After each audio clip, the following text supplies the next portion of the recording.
Iremos agora realizar um trabalho de teoria das estruturas. A nossa equipe será formada por Luciana Mello, José Cleiton, Maria Rodney, Arthur Felipe, Matheus e Ranieri da Silva, sob a orientação do professor José Adeildo de Amorim.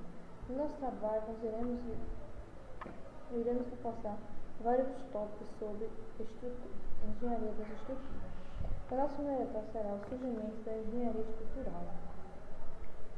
Há cerca de 10.000 anos, tendo descoberto a agricultura e a pecuária, o homem deixou de ser nômade, passando a residir em um local fixo. Surgiram então as primeiras edificações permanentes e as primeiras aldeias. Com isso, fez com que o homem começasse a pensar em se proteger de possíveis ataques e começasse a pensar em estruturas. A engenharia estrutural é o ramo da engenharia civil, engenharia mecânica, naval, aeronáutica ou qualquer outra engenharia que utilize cálculo estrutural, seja de estruturas estáticas ou dinâmicas, dedicado primeiramente ao projeto e cálculo de estruturas. De forma simplificada, é a aplicação da mecânica dos sólidos ao projeto de edifícios, pontes, muros de contenção, barragens, túneis, plataformas de petróleo, navios, aviões, automóveis e outras estruturas. Em resumo, a engenharia estrutural trata do planejamento, projeto, construção e manutenção de sistemas estruturais para transportes, moradia, trabalho e lazer. Uma estrutura pode ser concebida como um empreendimento por si próprio, como no caso de pontes e estádios esportivos, ou pode ser utilizada como esqueleto de outros empreendimentos, por exemplo, edifícios e teatros. Uma estrutura pode ser projetada e construída em aço, concreto, madeira, blocos de rochas, materiais não convencionais, que temos, por exemplo, materiais que utilizam fibras vegetais, ou novos materiais sintéticos, que é o caso do plástico, por exemplo. Ela deve resistir a ventos fortes, a solicitações que são impostos durante sua vida útil em várias partes do mundo, a terra e mar. O objetivo do projeto de uma estrutura é permitir que a mesma atenda a sua função primária, sem entrar em colapso e sem deformar ou vibrar excessivamente, dentro destes limites, os quais não são precisamente definidos pelas normas técnicas. O engenheiro estrutural almeja o melhor uso dos materiais disponíveis e o menor custo possível de construção e manutenção da estrutura. Timoshenko, em 1878 a 1972, um dos pais da moderna engenharia estrutural, descreve em seu livro História da Resistência dos Materiais, em 1983, um histórico do desenvolvimento teórico sobre o comportamento de estruturas.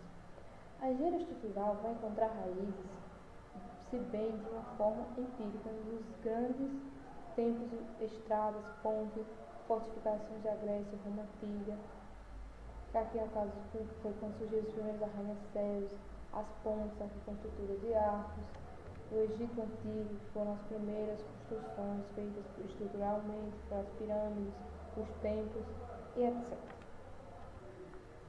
O início da formalização teórica da engenharia estrutural é atribuído à publicação do livro Duas Ciências de Galileu, em 1638, que deu origem a todo o desenvolvimento da ciência, desde o século XVII até os dias de hoje. Antes disso, Leonardo da Vinci, 1452 a 1519, já havia escrito algumas notas sobre estática e resistência dos materiais. Durante este século, vários matemáticos e cientistas ilustres deram suas contribuições para formalizar a engenharia estrutural, tal como se estende até hoje, que é o caso aqui do nosso primeiro imagem de Jacob Bernoulli, que foi o primeiro matemático a desenvolver o cálculo infinitesimal, por isso considerado o pai do cálculo exponencial. Aqui temos a imagem de Euler, que foi um grande matemático e físico que fez importantes descobertas em campos variados nos cálculos e gráficos. Em seguida, temos Lagrange, um grande matemático italiano que aplicou o cálculo diferencial à teoria da probabilidade. Temos o caso de Coulomb, físico francês, publicou 7 tratados sobre eletricidade e magnetismo e outros sobre torção, atrito entre sólidos, etc. Realizou uma experiência histórica com uma balança de torção para determinar a força exercida entre duas cargas elétricas. Em seguida temos o Navier, que foi um engenheiro, matemático e físico francês, formulou a teoria da elasticidade geral em uma forma matemática utilizada, tornando-a disponível para a área de construção civil pela primeira vez com precisão suficiente. Em 1819, ele conseguiu determinar a linha zero da tensão mecânica. Temos aqui Thomas Young, que foi um físico conhecido pela experiência da dupla funda, que possibilitou a determinação do caráter ondulatório da luz. Aqui temos Saint-Benoît, foi um engenheiro francês, contribuiu com trabalhos fundamentais na teoria da elasticidade, sendo seu nome associado ao princípio de Saint-Benoît. Desenvolveu equações unidimensionais para o escoamento em canais rasos. As equações de Saint-Benoît usadas na hidráulica moderna. Aqui, o Kirchhoff, físico alemão. Suas contribuições científicas foram principalmente no campo dos circuitos elétricos e na teoria da elasticidade. O Kelvin, que foi físico e matemático, ele fez importantes contribuições na análise matemática da eletricidade e termodinâmica. É conhecido por desenvolver a escala Kelvin de temperatura absoluta. Aqui temos o Maquiavel, físico e matemático, conhecido também por ter dado forma final à teoria moderna do eletromagnetismo. E por último, temos Moll, já conhecido da rede desde mecânica dos sólidos, foi um engenheiro alemão. Em 1860, publicou um trabalho sobre vigas. É conhecido por ter desenvolvido um método gráfico simples para a determinação das tensões principais, o círculo de Mohs. Vale salientar ainda que, além desses, existem ainda vários outros que também deram sua contribuição para a engenharia estrutural. A engenharia estrutural teve um grande avanço no final do século XIX, com a Revolução Industrial, pois novos materiais começaram a ser empregados nas construções, tais como concreto armado, ferro fundido e aço. Aqui temos o exemplo de uma ponte confeccionada aqui no Brasil, feita apenas de ferro, uma estrutura de concreto armado aqui por cima e ferro fundido e aço. Em seus livros História da Engenharia no Brasil, Taelis 1994, Pedro Carlos da Silva Teles descreve com uma impressionante quantidade de informação histórica esse desenvolvimento. Durante o século XX, os principais avanços se deram nos processos construtivos e nos procedimentos de cálculo. A engenharia brasileira é detentora de vários recordes mundiais, com notória distinção na construção de pontes. Temos aqui vários exemplos de pontes. Aqui a ponte JK em Brasília, aqui a ponte talhada em São Paulo. Aqui temos o exemplo da ponte de Rio Niterói. Aqui a ponte que dá acesso em Bento Gonçalves, para vocês verem, a ponte em Arco. Aqui é uma ponte no Paraná. E aqui é mais uma imagem da ponte JK em Brasília. Resumidamente, as principais etapas do projeto estrutural são a criação do esquema estrutural, definição das cargas por forças que atuam na estrutura, o cálculo dos esforços de formação e dimensionamento das peças estruturais e, finalmente, o detalhamento do projeto para execução. O estudo do surgimento da engenharia estrutural nos possibilita que se conheçam e se valorizem as extraordinárias construções que vêm sendo edificadas pelo homem, desde a pré-história até os dias de hoje. Revela ainda que as construções, além de satisfazer as necessidades do homem, são uma importantíssima expressão cultural, social, política e econômica da sociedade que as dirigira. Nos mostra o papel fundamental que os novos materiais e os novos sistemas estruturais sempre tiveram e continuam tendo na evolução das estruturas. ainda nos permite que se compreenda qualitativamente como funcionam as estruturas, quais suas importâncias, o que ela nos traz de segurança em uma construção. O modelo estrutural ou modelo analítico é um método utilizado para representar matematicamente estruturas que está sendo analisada e incorpora todas as teorias e hipóteses elaboradas para descrever o comportamento da estrutura em função das diversas solicitações. Essas hipóteses são baseadas em leis físicas, tais como o equilíbrio entre forças e tensões e as relações de compatibilidade entre deslocamento e deformações, e as leis constitutivas dos materiais que compõem a estrutura. Aqui temos alguns exemplos de modelos estruturais. Temos o caso de grelhas, treliças, aqui uma estrutura de uma casa completa. Temos o piso, a estrutura do piso, das paredes, a coberta, todos os possíveis estruturas que poderiam ser utilizadas nessa construção. Por último, a engenharia estrutural de grandes obras atuais. O conhecimento dos perfis estruturais oferecidos no mercado, suas características de moção são fundamentais para que se possibilitem inúmeras alternativas para a execução de uma estrutura, buscando a racionalização da construção, geram ao projeto a garantia da sua estabilidade estrutural, funcional e arquitetônica. Os perfis estruturais mais utilizados na construção civil são os perfis laminados, está sendo mostrado aqui os perfis laminados, sendo este de águas inclinadas ou de águas paralelas, inclinadas ou paralelas.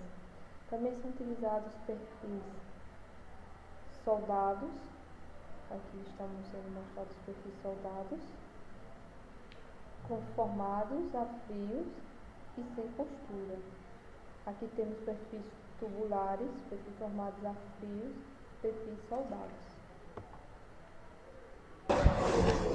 A morfologia das estruturas aborda os conceitos principais, as definições, classificações e os tipos de elementos estruturais. Uma estrutura pode ser concebida como um empreendimento por si próprio, como no caso de pontes e estádios de esporte, ou pode ser utilizada como esqueleto de um outro empreendimento, como no caso de edifícios e teatros. Uma estrutura pode ser projetada e construída em aço, em concreto, madeira, pedra, materiais não convencionais, como é o caso dos materiais que utilizam as fibras vegetais, ou também pode ser construída com novos materiais, que são os materiais sintéticos, plásticos, por exemplo. Sintetizando, estrutura é o conjunto dos elementos de uma construção que se destina a resistir a cargas. Aqui temos dois exemplos, onde observamos e sabemos que o conjunto desses elementos resiste às cargas a que estão submetidas. Aqui temos um esquema representando uma estrutura e a gente observa que cada parte importante desta construção ou peça estrutural, ela deve resistir aos esforços incidentes em todas as direções e transmiti-lo às outras peças através dos vínculos que há entre cada uma dessas partes, com a finalidade de conduzir esses esforços ao solo. Para cada elemento estrutural, considerando seus fatores comuns, sempre haverá uma melhor solução construtiva para cada estrutura. Desse modo, alguns critérios sempre são adotados pelos engenheiros, seja a funcionalidade, tais como funcionalidade, estrutura, economia, estética e alguns outros, a depender da estrutura que se deseja projetar e executar. Um exemplo, a gestão municipal de Delmiro Gouveia aprovou um projeto para construir um pórtico de boas-vindas na entrada da cidade em homenagem ao pioneiro Delmiro Gouveia. Assim, 3 propostas foram apresentadas. Essas 3 propostas estão exemplificadas nesta figura. No primeiro caso, a gente tem uma estrutura vertical, onde, de acordo com o projeto, esta estrutura deveria ficar no centro da rodovia, da entrada da cidade. Então, observou-se que não tem como colocar essa estrutura no centro, já que a rodovia, na entrada da cidade, não tem uma rotatória, um espaço para colocá-lo. Então, se colocar de um lado só, não ficaria esteticamente agradável, bonito. Então, não parece uma estrutura muito adequada. Analisaremos esses 2 últimos casos. O segundo caso tem essa outra estrutura triangular, onde as forças estão distribuídas. Dá para colocar uma estrutura em cada lado da rodovia. Tudo bem, distribuir as cargas, os esforços. No entanto, é uma rodovia. A rodovia não dá para fazer uma estrutura dessa, porque como vai trafegar os transportes? Então, limita sua funcionalidade. Também não parece um caso tão adequado. No terceiro caso, tem-se essa estrutura meio que retangular e que permite perfeitamente a passagem da rodovia entre ela. Então, enfim, distribui bem as forças, os esforços todos que estão submetidos pela estátua. Então, de acordo com as 3 propostas, a terceira parece a mais plausível. Assim,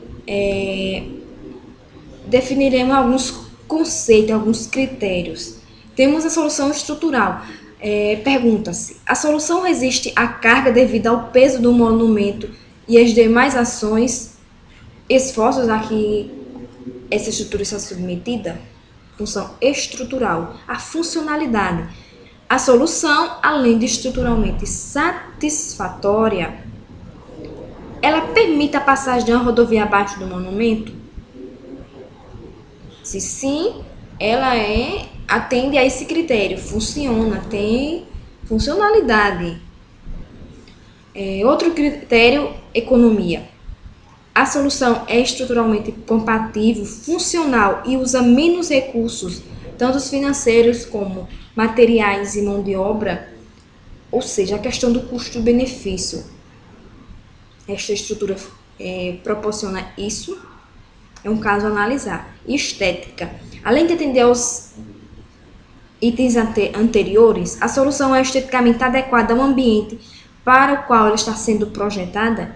Então, aqui estão alguns dos critérios que sempre são adotados nas propostas estruturais. E deve-se analisar bem, porque não adianta estar esteticamente bonito, agradável, e não atender aos requisitos, principalmente da funcionalidade da estrutura, sem esquecer do custo-benefício. Então, são os itens principais a serem considerados nas soluções estruturais. Temos também agora a classificação das estruturas. As estruturas se classificam basicamente em 3. Temos as estruturas lineares, as estruturas superficiais e as estruturas volumétricas.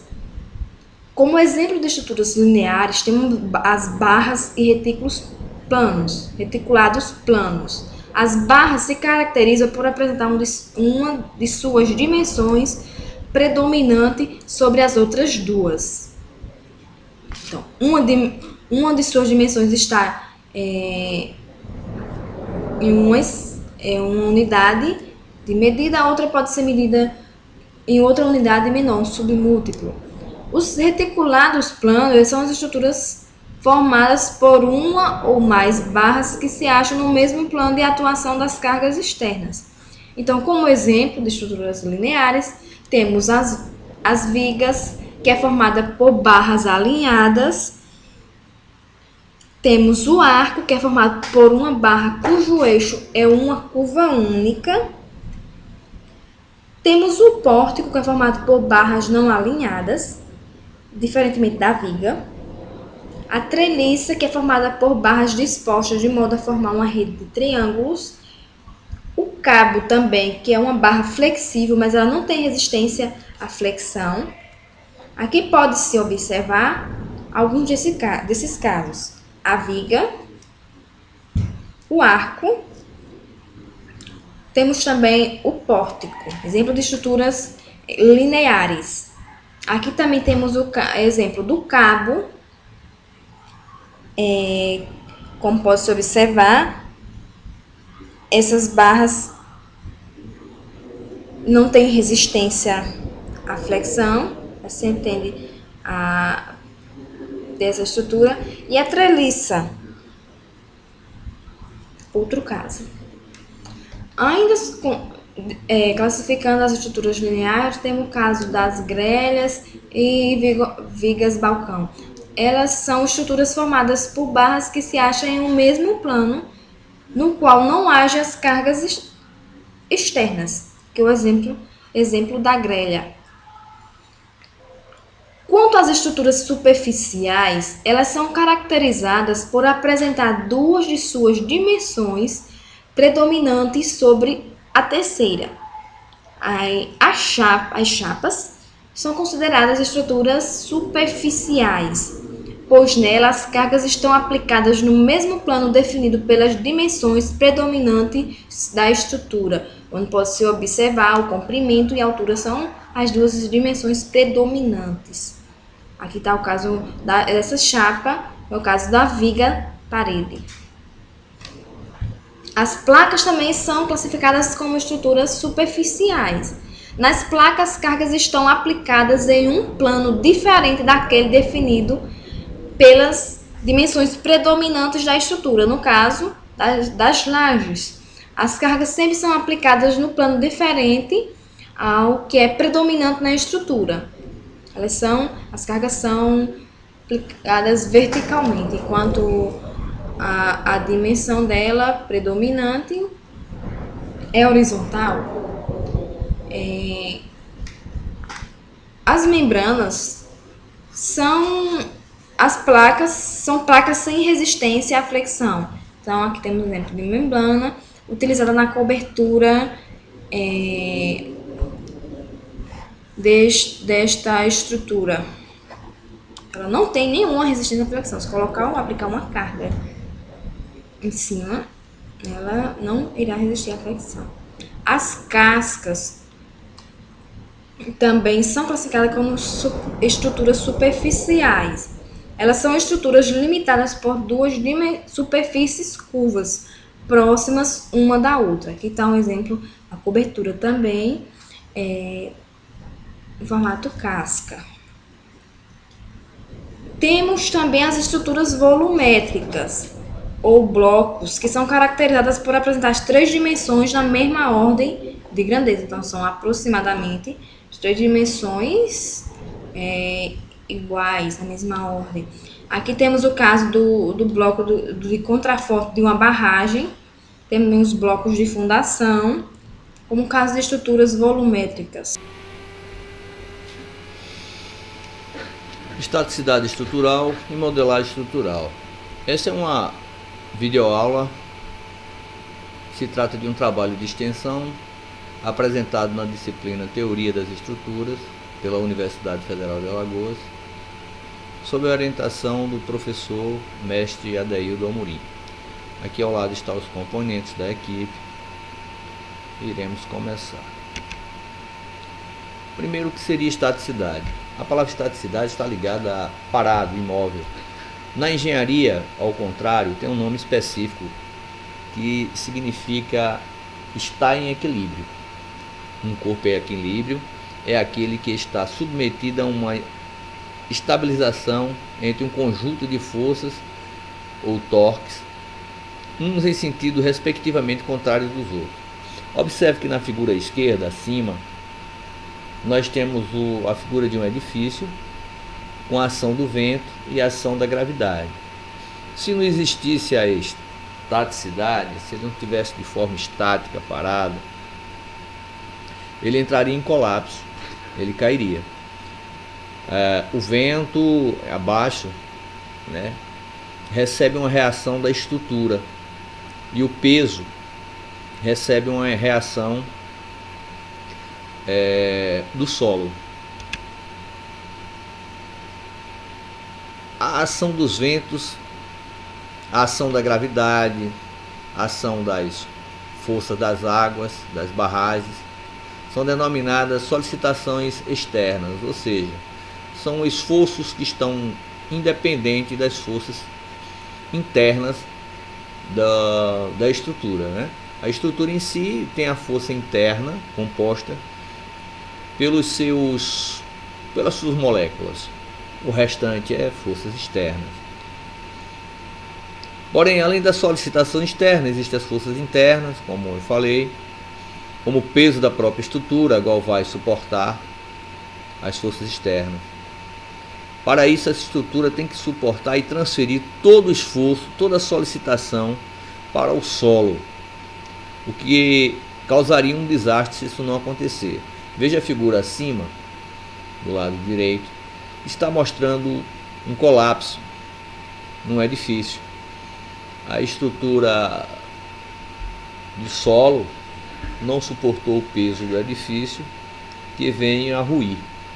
Assim também nós temos exemplo como um poste, né? Como é que funciona esse mecanismo de os postes permanecer em pé. Vamos olhar aqui no próximo slide. Veja só o desenho de um poste em T, né? A ação do vento do lado esquerdo forçando o poste cair para o lado direito. Também a força da gravidade agindo sobre o peso dele. Entretanto, abaixo, no subsolo onde ele está aterrado, existem reações através da pressão da terra sobre o poste, sobre a parte inferior do poste. Assim como nós temos reação sobre a gravidade, né?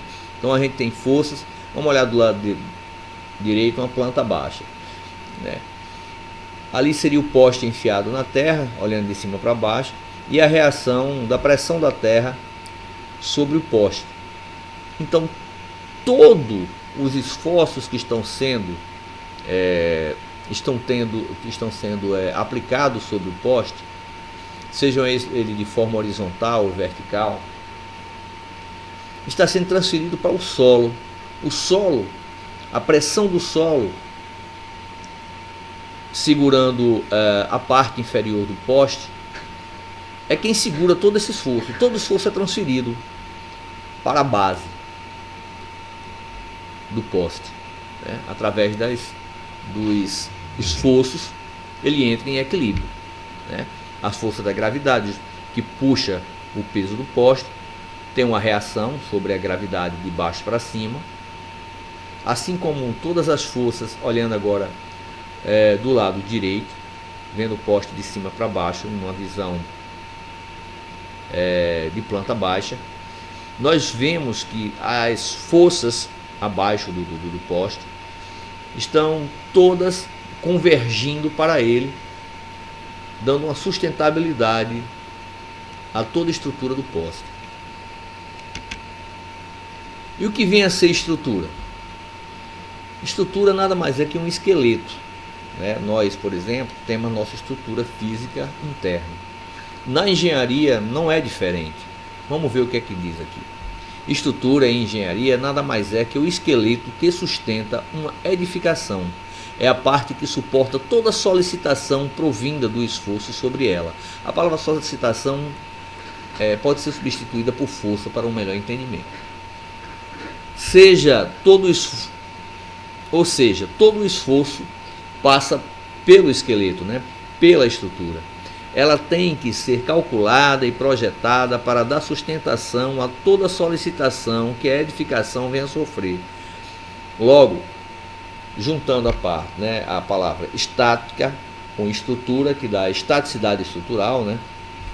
Versa sobre o estudo de todas as forças que se comunicará com a estrutura que vai sustentar uma edificação, através de cálculos estruturais, para que essa venha garantir a sua estaticidade.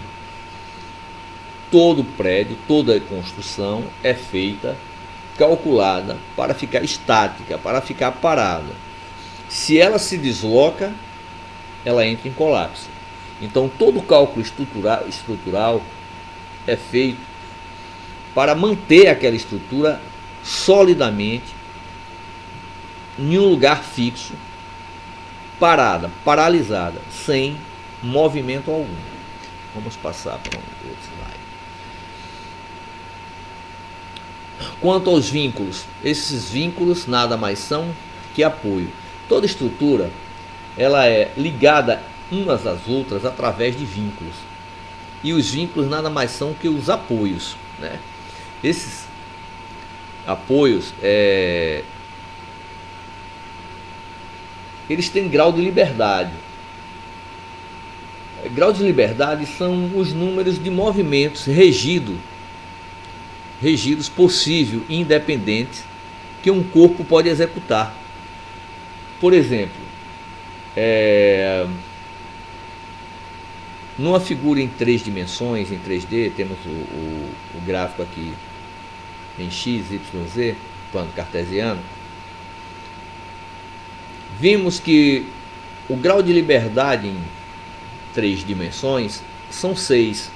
Ele pode variar no eixo Z, subindo e descendo, no eixo X, indo e voltando, né?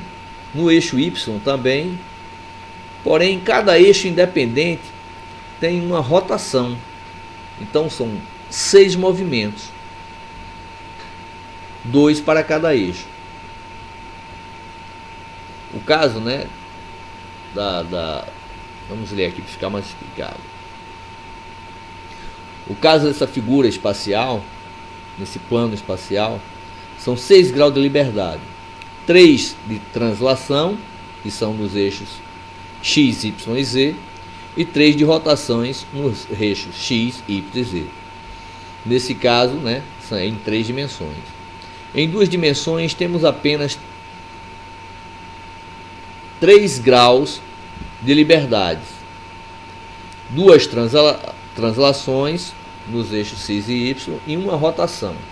Temos um exemplo de um apoio no plano X e Y, onde a reta R ela pode subir até Y e descer até X, fazendo um ângulo θ. Nos casos espaciais, ou seja, em 3 dimensões, encontra-se vínculos de primeira, segunda, terceira, quarta, quinta e sexta ordem, ou sexta espécie. Porém, esses não iremos nos aprofundar. Iremos explorar mais o plano X, Y, pelo menos agora no momento. Veja um vínculo, ou seja, apoio de primeira ordem. Ele é chamado de primeira ordem porque ele só consegue restringir um só movimento, ou seja, um movimento em Y, no eixo Y. Nós estamos falando aqui do plano XY apenas, né? No plano X, ele se movimenta para frente e para trás, mas no plano Y não. Ele está preso, ele não desce e nem sobe. O apoio de segunda ordem, ou segunda espécie, dá ao conjunto 2 restrições. Veja a representação no lado esquerdo e veja o desenho no lado direito. Veja que esse apoio ele não corre no eixo X. Ele tanto está preso no eixo X quanto no eixo Y. Então é por isso que ele é chamado de segunda espécie, porque ele restringe 2 movimentos. O apoio de terceira espécie dá ao conjunto 3 restrições. Vamos reparar aqui agora um engaste. O engaste ele prende no eixo X, prende no eixo Y a estrutura e também impede que ela gire em torno de si mesma. Logo, como ela restringe 3 movimentos, ela é chamada apoio de terceira espécie. Classificação de uma estrutura. Classificam-se de acordo com o seu grau de estaticidade. Vamos mostrar aqui em 2D. Ela pode ser hipostática, isostática e hiperestática. A hipostática é aquela que possui um número de reação de apoio muito menor que o número de equação de equilíbrio utilizada no plano, que são 3 equações. Veja esta figura aqui, a gente observa que no plano X não existe restrição. Ele pode se movimentar, a estrutura pode se movimentar no plano X através desse rolete. Porém, no plano Y existe restrição. Tem uma reação para cima restringindo o movimento. Ele não se movimenta no eixo Y. A movimentação livre seria no eixo X e na sua rotação, como mostra a figura do lado direito. Isostática é aquela que possui um número estritamente necessário para impedir qualquer tipo de movimento. Número de reação de apoio igual ao número de equação de equilíbrio. Ela é reduzida, é o mínimo, e ela restringe todos os movimentos. Esse engaste, por exemplo, é uma figura de um suporte engastado na parede, e esse suporte está preso, não pode fazer o movimento em X, não pode fazer o movimento no eixo Y, não pode subir, não pode andar horizontalmente, também não pode torcer, não pode rotacionar. A hiperestática, a de baixo, contém um número de reações superior ao número de equações de equilíbrio. Veja que é um exagero colocar uma reação hiperestática. Ela está, veja só, usando restrições desnecessárias. Veja a figura na parte que está inferior, né? A figura de cima da parte inferior. Ele tem um engaste e tem também um apoio de segunda espécie no terminal do suporte, no outro lado do suporte. Essa viga, nesse caso, que é esse suporte, ele está restringido horizontalmente por duas forças contrárias. Horizontalmente também ele está restringido, verticalmente está restringido por duas forças, horizontalmente por duas forças, e também restringido o seu movimento de rotação através do engaste do lado direito. Para se analisar se a estrutura externa de um conjunto de apoio é hipostática, isostática ou hiperestática, usamos alguns artifícios matemáticos. Então temos aqui uma fórmula que resolve esse problema. Se a gente substituir as incógnitas, as variáveis, nós obtemos as nossas informações, né? Grau de liberdade externo, a gente quer saber quantos temos. Então a gente pega a retenção total dos apoios e diminui do número de grau de liberdade no plano ou no espaço. No plano nós temos 3, no espaço nós temos 6. Grau de estaticidade interna, como podemos descobrir? Usamos outro artifício matemático, uma formulazinha, né? Quer dizer, grau de estaticidade interna, a gente vai pegar o GH, que é o grau de estaticidade total, e subtrair do grau de estaticidade externa, o qual a gente já tem anteriormente. O grau de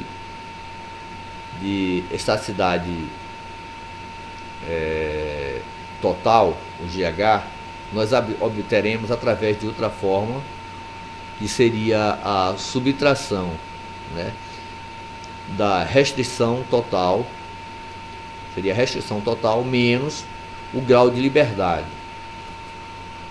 Outra fórmula também que vai nos dar o grau de estaticidade total.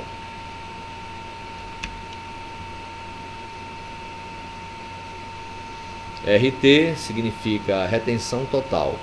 Para obtermos a retenção total, que está aqui escrita na última fórmula, né, grau de estaticidade total, seria restrição total menos o grau de liberdade. Então a gente tem que achar a retenção total, a restrição total. Então, a retenção total é o número de movimentos restringido por todos os vínculos da estrutura. Logo, nós temos o grau, a retenção total da seguinte forma: a gente pega uma vez o número dos somatórios dos vínculos C1, que é número de somatórios dos vínculos de primeira ordem, mais duas vezes o número de somatórios dos vínculos de segunda ordem, mais 3 vezes o número de somatórios dos vínculos de terceira ordem. Se o grau de liberdade, depois de fazermos essa conta, né, for menor que 0, a nossa estrutura é hipostática. Hipo significa baixo, pequeno, pouco. Se o grau de liberdade total da estrutura for igual a 0, ela será isostática, ou seja, iso é um prefixo grego, quer dizer igual, isostática, né? Uma igual a outra. Se o grau de liberdade total for menor que 0, ela vai ser hiperestática. Hiper quer dizer grande, acima. Pergunta-se: há alguma atenção especial que se deve ser tomada ao classificar uma estrutura como isostática ou hiperestática? Explique. Ora, a isostática tem um número de restrições igual ao número de liberdade, de grau de liberdade. Consequentemente, tem-se um número de equação igual ao número de incógnitas. Isso nos permite matematicamente encontrar todas as incógnitas, já que o número de incógnita é igual ao número de equações. A hiperestática, ao contrário, né? Vamos ver aqui, teremos um número de restrição maior que o número de grau de liberdade. Por conseguinte, teremos mais números de incógnita que de equação. Com isto, não será possível matematicamente descobrir-se todos os valores reais das incógnitas estimadas em escalares. Veja que nós iremos ter um número de incógnitas maior que o número de equações. Dentro disso, não podemos chegar a uma conclusão sólida sobre os valores que seria dado através de escalares. Dependeríamos sempre de uma última incógnita, né? Ou mais de uma incógnita. Então não teríamos a nossa resolução. Devemos também ter cuidado sempre quanto à classificação, pois a grosso modo podemos classificar uma estrutura verificando apenas a parte externa e classificarmos como isostática. Entretanto, existirem vínculos internos não observados que deixem a hiperestática, ou seja, podemos confundir, olhando grosseiramente, sem fazermos as contas, um conjunto de estruturas e erroneamente pensarmos que essa estrutura seja isostática, e na realidade ela está ali de forma a esconder, né, alguns apoios e que caracteriza ela como hiperestática. Para isso, então, devemos sempre usar as equações, né, aqueles artifícios matemáticos para chegarmos a uma conclusão sólida, concreta. Modelagem estrutural. Classificação das estruturas quanto à geometria e aos esforços seccionais. As estruturas em barras são viga, pórtico plano, pórtico espacial, grelha, treliça plana, treliça espacial, mistos com arcos, escoras, cabos e tirantes. Vamos ver cada uma dessas classes, dessas estruturas de forma geométrica, né, para termos uma ideia. A viga apoiada, biapoiada, temos ela do lado direito, ela está presa por um apoio de segunda ordem e um rolete na extremidade com apoio de primeira ordem. Isso aí é o que caracteriza uma viga biapoiada. Temos no meio uma viga biapoiada com um trecho em balanço do lado esquerdo. E no lado esquerdo, a viga em balanço mostra o balanço como se comporta no desenho geométrico. É uma parte que ultrapassa os pilares. Ele fica sem depender de um apoio em sua extremidade. O pórtico plano, vimos embaixo como poderia só ser apenas ali, apenas dois apoios com a viga, né, um pórtico plano, mas ali a gente tem uma cadeia, né, de vigas, uma em cima da outra. Isso aí é o que se chama de pórtico, diferente do que se chama de viga, que é uma só. O pórtico espacial, a gente está vendo aqui ao lado que ele é em 3 dimensões. Temos a grelha do lado esquerdo, que é uma estrutura basicamente para se fazer piso. E temos os pórticos, um pórtico espacial, né, com grelhas. Isso aí é o que forma uma estrutura de um conjunto de apartamento em um edifício. Vamos ver aqui as outras figuras geométricas, né, de estruturas. Vamos lá, a treliça. A treliça, ela pode ser em triângulo, pode ser em X. Estamos vendo a parte da treliça. Geralmente essa treliça é feita em pontes para dar mais sustentabilidade. Ela suporta mais peso que se fosse apenas uma espécie de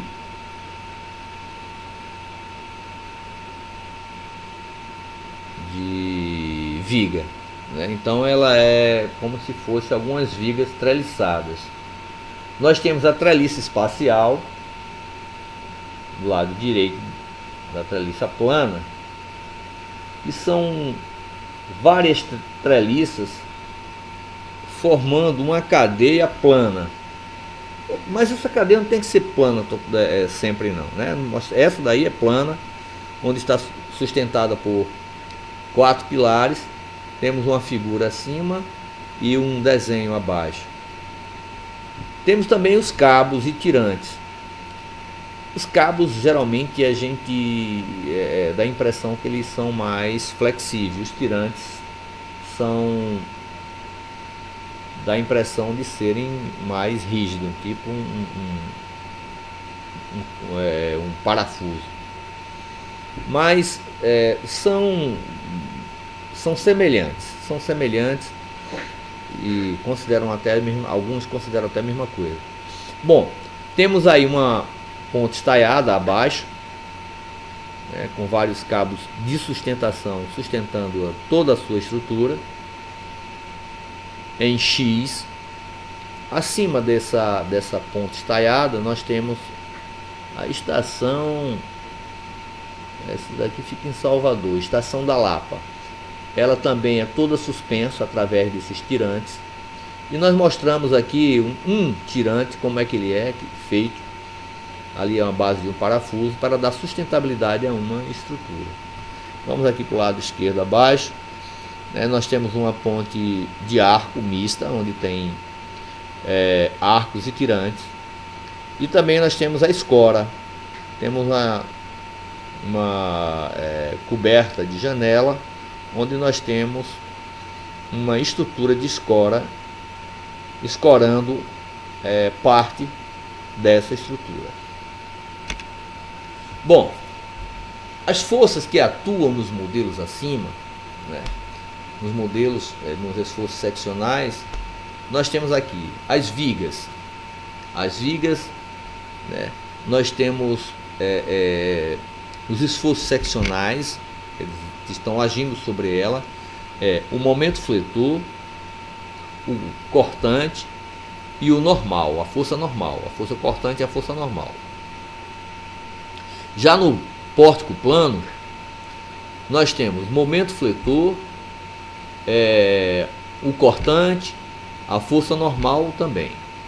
No pórtico espacial, nós temos a força normal, nós temos o cortante em X, cortante em Y, momento fletor em X, momento fletor em Y, e temos também a torção. Na grelha, apenas temos o cortante, momento fletor e torção, não temos o normal. Na treliça plana espacial, nós só temos a força normal atuando nela. Olá pessoal, meu nome é Matheus Barros e eu vim aqui apresentar mais uma videoaula, dessa vez da matéria de Teoria das Estruturas, ministrada pelo professor José Adeildo.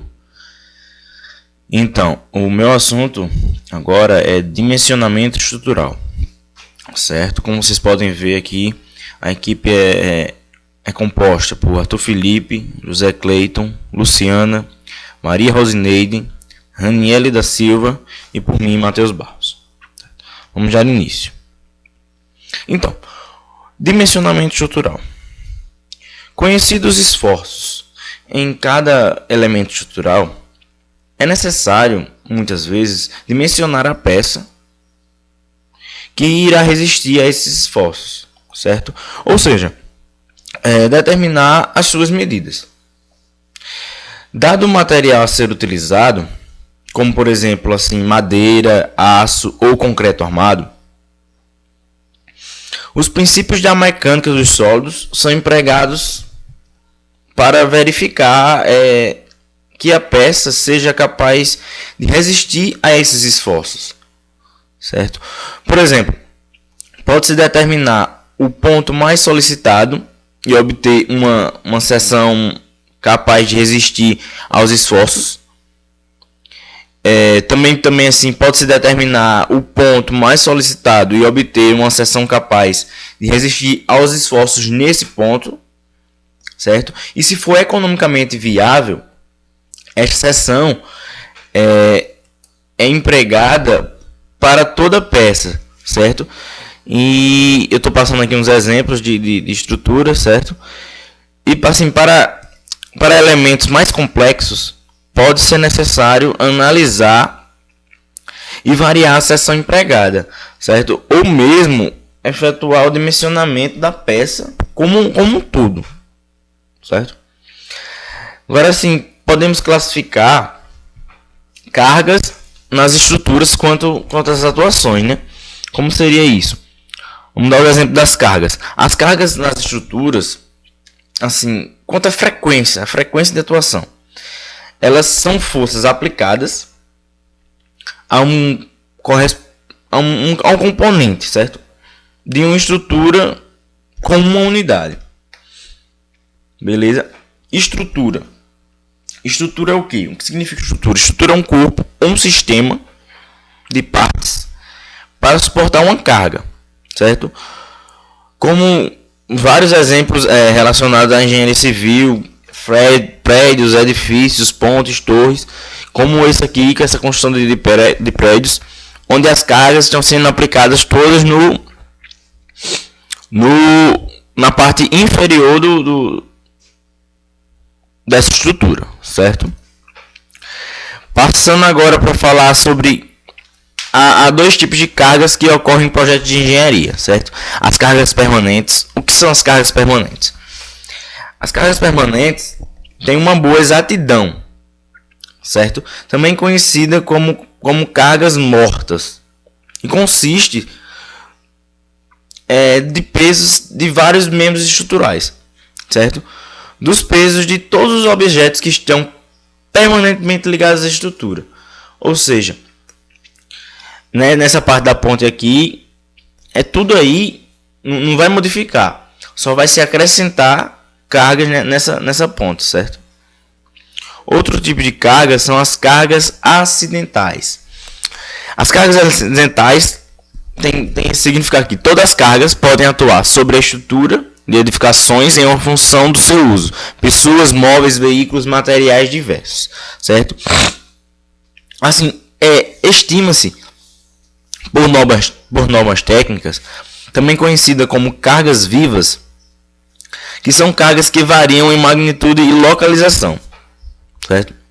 Existem diversos exemplos, como as cargas de construção de impacto, de vento, de neve e de outras ocupações de pessoas. Aí tem esse exemplo de uma carga acidental. Agora eu vou falar um pouquinho para vocês a respeito de cargas distribuídas, certo? Aqui a gente tem um exemplo de uma carga distribuída numa viga, certo?